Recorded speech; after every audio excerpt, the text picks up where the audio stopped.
Genèse, chapitre 28. Isaac appela Jacob, le bénit, et lui donna cet ordre. Tu ne prendras pas une femme parmi les filles de Canaan. Lève-toi, va à Padan Aram, dans la maison de Bethuel, père de ta mère, et prends-y une femme d'entre les filles de Laban, frère de ta mère. Que le Dieu Tout-Puissant te bénisse, te rende fécond et te multiplie, afin que tu deviennes une multitude de peuples, qu'il te donne la bénédiction d'Abraham à toi et à ta postérité avec toi, afin que tu possèdes le pays où tu séjournes comme étranger, et que Dieu a donné à Abraham. Isaac fit partir Jacob, qui s'en alla à Padan Aram, auprès de Laban, fils de Bethuel, l'Araméen, frère de Rebecca, mère de Jacob et d'Ésaü. Ésaü vit qu'Isaac avait béni Jacob, et qu'en le bénissant, il lui avait donné cet ordre. Tu ne prendras pas une femme parmi les filles de Canaan.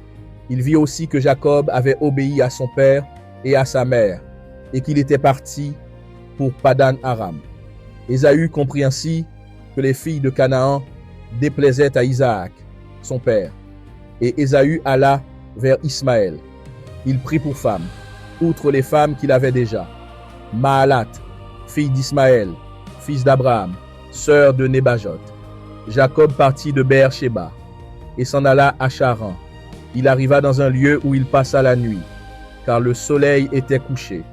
Il y prit une des pierres du lieu, la mit sous sa tête, et se coucha dans ce lieu-là.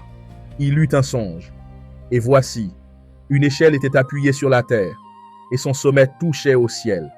Et voici, les anges de Dieu montaient et descendaient par cette échelle. Et voici, l'Éternel se tenait au-dessus d'elle, et il dit, je suis l'Éternel, le Dieu d'Abraham, ton père, et le Dieu d'Isaac. La terre sur laquelle tu es couché, je la donnerai à toi et à ta postérité. Ta postérité sera comme la poussière de la terre.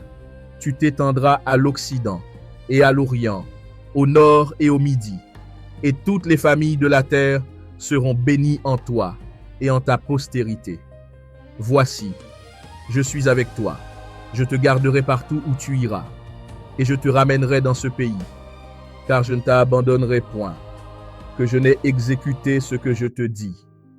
Jacob s'éveilla de son sommeil, et il dit, certainement l'Éternel est en ce lieu, et moi je ne le savais pas. Il eut peur et dit que ce lieu est redoutable. C'est ici la maison de Dieu, c'est ici la porte des cieux. Et Jacob se leva de bon matin. Il prit la pierre qu'il avait mise sous sa tête. Il la dressa pour monument, et il versa de l'huile sur son sommet. Il donna à ce lieu le nom de Béthel, mais la ville s'appelait auparavant Luz. Jacob fit un vœu, en disant, « Si Dieu est avec moi, et me garde pendant ce voyage que je fais, s'il me donne du pain à manger et des habits pour me vêtir, et si je retourne en paix à la maison de mon père, alors l'Éternel sera mon Dieu.